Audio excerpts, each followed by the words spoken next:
In the quest for knowledge, there are some obstacles.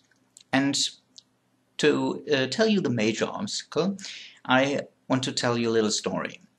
I used to work as a C++ software developer. C++ is a programming language.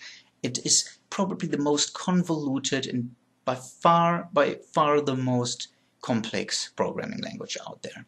I would say 2 years to learn it, and then you don't really know everything about it. But after 2 years of intensive study, who have actually seen into the abyss of complexity of C++.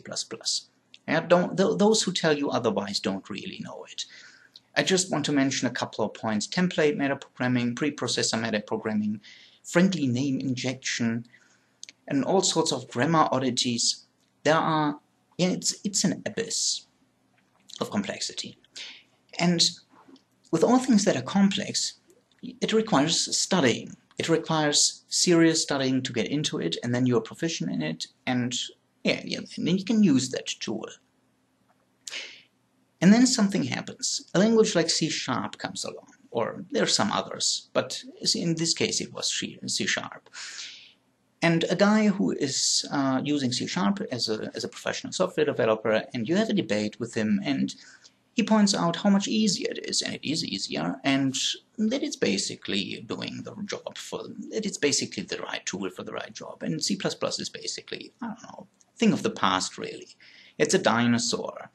And yeah, there's no economic reason to use it still.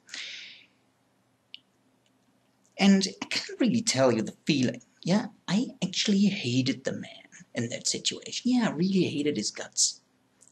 Of course, I didn't say so, and of course I managed to control myself and confine that feeling and try to make rational arguments why that is not true and why C++ has really some interesting features that are really, really useful and after the discussion was over and I was reflecting myself and was reflecting on the discussion, was thinking about it, I was thinking, why did you even feel that way? You were identifying with a programming language. That's what I did. I identified with C++. C++ was me. I was that. And why? Because I learned so hard to get into it.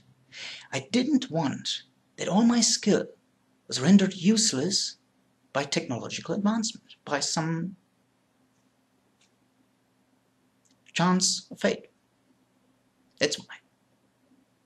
And that's why I considered his arguments basically an insult to myself.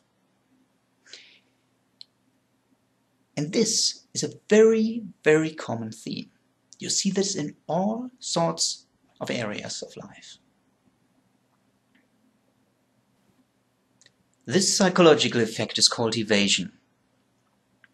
Not wanting to realize something because it diminishes one's own self-image.